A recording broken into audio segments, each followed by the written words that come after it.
He used to put the Quran on his chest, and I remember when he was in the mental institution, he would put Suraya on his chest, and he would pray, and he would be listening to Quran every night. And he said, "This is the only thing that I find solace in." He was an Italian man.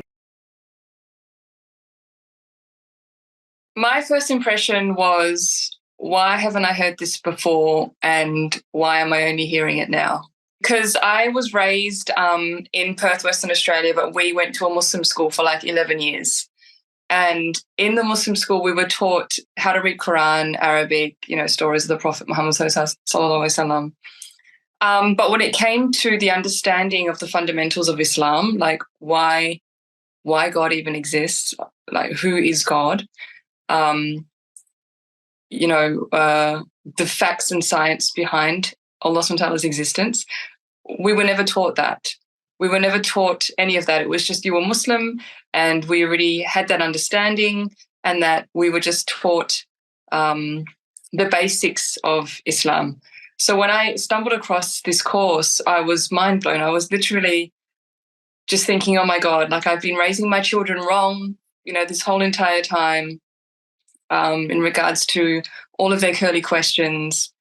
But I'm going to share something with you, but I got married 3 years ago, and he was a revert, and he was quite an analytical person, and he was a lawyer, so he was very into the facts and data and all those kinds of things.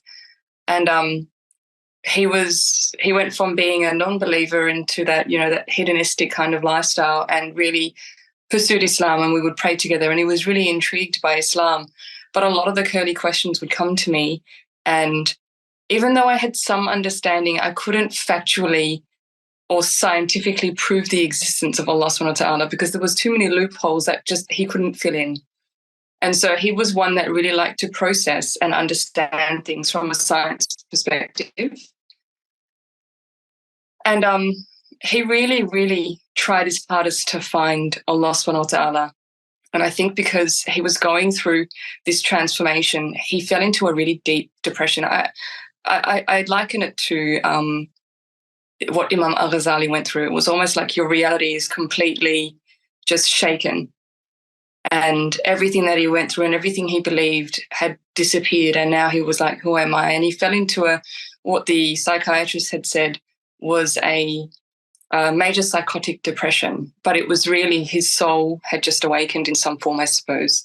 And he had to grieve a lot of what his previous identity, everything he used to know. And he eventually committed suicide. And so when I came to the course, I was like, Allah subhanahu wa ta'ala is the one who guides and the one who puts lights in heart. And when I found the course, it was everything that he was asking and everything that I couldn't answer. So when I found the course, it was not only for my children, not only for the preparation of it, if anyone else wanted to find Allah subhanahu wa ta'ala and didn't have, core beliefs or an upbringing in Islam, it was one method, it was one way to penetrate their mind, to inshallah penetrate their heart. So, there was a lot of emotions happening, and alhamdulillah, at the end of the day, it's qadar, it is what it will be. But alhamdulillah, it just, Allah subhanahu wa ta'ala has guided me towards understanding Islam further, and I couldn't be more grateful. He used to put the Quran on his chest, and I remember when he was in the mental institution, he would put Suraya on his chest, and he would pray, and he would be listening to Quran every night, and he said, this is the only thing that I find solace in. He was an Italian man, so he travelled, and he was a traveller, he was an adventurer, and he always said, the Quran just brings my heart so much peace. And then I remember sitting there just wanting to articulate my belief, but I couldn't. And then I said to him, if I could give you my hope and my faith and just hand it to you, I would. And when I came across the course, it was like, oh my God, this is like everything that I've been looking for.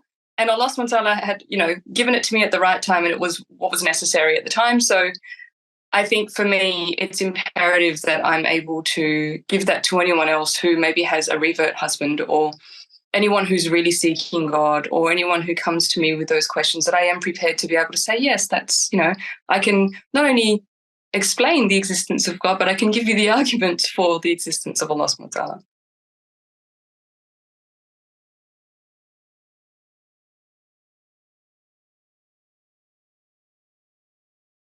I enjoyed the course so much. It was the first environment that I had been in where people from all walks of life could come in. It was interactive. There was no judgment. We could ask curly questions and they were welcomed. It wasn't because growing up in the school that I grew up in, there was a lot of, I remember being 10 years old and going, God bless him, I love him. Our principal at the time said, Islam is true, Islam is true. And my neighbor he was Hindu and he would pray and he'd have the ash on his forehead. And I asked the question, I said, how do we know our religion is true when my friend says that his religion is true? And I'm 10 years old. And so I remember his stern voice saying, Islam is the truth. We have this and we have that. And it just was so overbearing. There was no explanation. It was just sort of like doctrine. It was like, you have to believe. So when I did the course and the way that it was presented, the way that it was structured, the course content, the conversations that had stemmed from it, I enjoyed it so much and I really was just compelled to learn more. And I was just honestly just driven, like, I want to know every single thing I can about this. And then I told Osama, thank you so much. He didn't realize at the time why I'm thanking him so much. But then he opened up on the WhatsApp, he said, there's a teacher training course if you would like to join. And I was like, yes, absolutely. Because I do my own work with coaching and counseling, and a lot of women come to me, and even though they're Muslim, they struggle with their own faith as well, because of life circumstances and the tests that they're given. So I find that this is just another tool, another resource that I can have to bring people closer to Allah subhanahu wa ta'ala. And that's the reason I chose to do it. I grew up with a lot of fear around Islam. It was very cultural. My mum's Malay. My dad was more secular Turkish. So my mum was really fear-based Islam, and, this is haram and you shouldn't do this. And growing up after, a few things that had happened, I had to revert myself. I had to find Islam in my own way again, to really fall in love with Islam and to fall in love with Allah subhanahu wa ta'ala in my own way, because growing up, it didn't feel that way. It was limiting, and it felt sexist, and it felt racist, and it felt, negative, and it felt like we weren't allowed to have voices. And there was a lot of it that was culturally, I think culture diluted a lot of it, but I didn't understand it growing up. So when I found Islam again and finding this course, I mean, this is going back a few years now, but the course just solidified that. It was that conviction in going, this is like, there's no negotiation with the contingency argument. There's, it's a flawless argument. And so you can present it to anyone and they can wobble and they can say what they want. But when it comes to contingency and you put it in front of them, whether Allah subhanahu wa ta'ala chooses to guide their heart or whether they make that effort to come towards truth, you've done your duty. You've done your duty to be able to say, at least I gave them the truth. And it's up to them then, And one thing that's come up a lot as well with my clients is religious trauma. And so a lot of them have been, had really bad experiences with Islam or people that were Muslim. And so they threw the baby out with the bathwater. And so being able to come back and just say, look, I completely understand. I've been there myself. But, let's learn the basics here. Let's really understand who God is and who God isn't. And then work through the trauma as well, because it's almost like everything that had happened, it's like they blame Islam, because a lot of it was around the mosque and, sexual abuse in the mosque and, being abused by religious leaders. And a lot of that has happened. And so in their eyes as young children or even young teens, they've gone, well, if this is Islam and this is a people, then I'm going to reject it.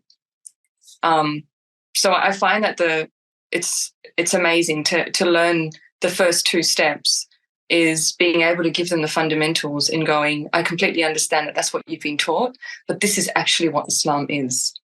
It's being able to understand who God is and why they're suffering and giving them, more in-depth understanding I find is at the end of the day, they're going to make their own choice, and Allah Subhanahu wa Ta'ala guides who He wills.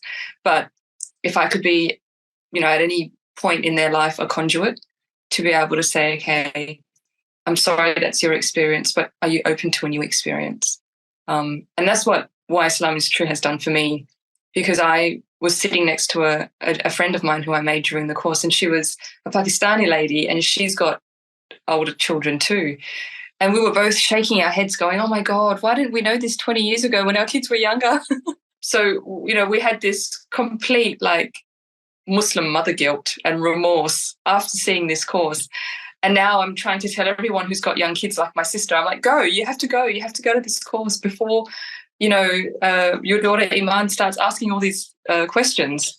So I'm a true believer. I think subhanAllah, it's an amazing initiative. And if I could be a part of it in any small way, I hope to do the best I can. I think young children are very susceptible and they're impressionable, when they're young, between the ages of, say, 12 to 15, and they go into the outside world. And when they come out of, breaking away from their family and starting to develop their own identity around their friends, there's always going to be outside influences. And so they might question even their own family dynamics and culture and the way that they were brought up. And yes, obviously having a strong foundation in their family is a good thing, but to have that conviction, for them to know within their own minds and having conviction for themselves really does help that process of going, okay, if they are going to be open to outside elements, at least they know within themselves why they believe in Allah subhanahu wa ta'ala. This is by far in itself it's different, it's unique, because number one, it's interactive.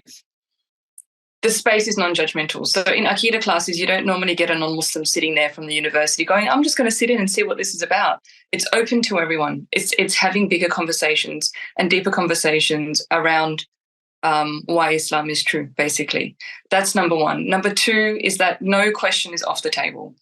You're allowed to speak with whatever sort of qualms you've had and you've always wanted to ask but felt you can't. Well, I've always known that God exists, but who creates God? And, all of these things that come to you from your friends or from other people that aren't Muslim, it was a space to be able to ask those questions and actually get answers. That's what I would say was number two. And number three was that it was a melting pot of different people. We had people from all different levels of faith that have come. People that were just starting out, people that were converts, people that were more, had more depth of knowledge in Islam. So it was really a really great bunch of people that had come together. Again, it was fun. I don't think I've ever been to an Akida course that was fun.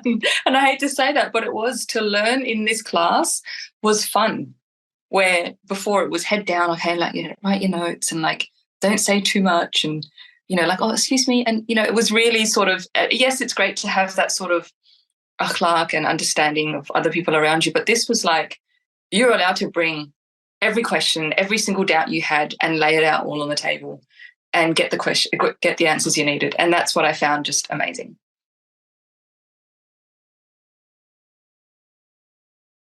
In my experience with the women that I'm coaching and counselling at the moment, again, they learn their faith through their parents and their family dynamic.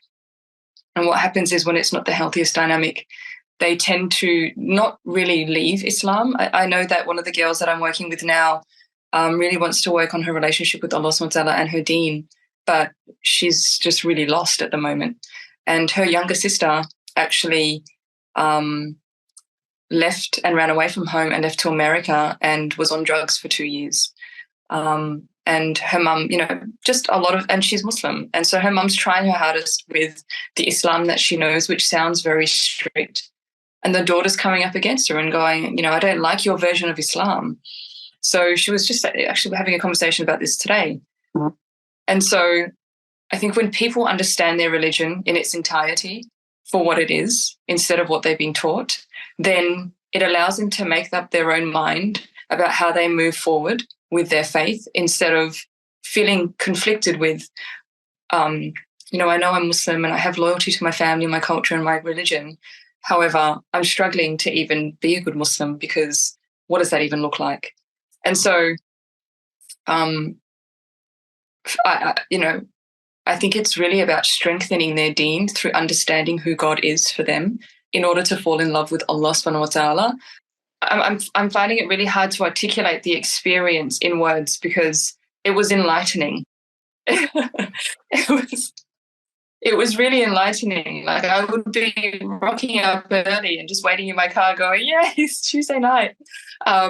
Even though I have to travel 2 hours one way and 2 hours back, I was still like, um, tired and exhausted. But that's how eager I was because it was, subhanAllah, it was transformational. And I've done lots of things and alhamdulillah, I've read lots of books and Imam al-Ghazali's work and, there's other books that I've really fallen in love with, but I don't know why this was just so transformational. And I think it was also because everything that I've ever sought in Islam with all the questions, this was like I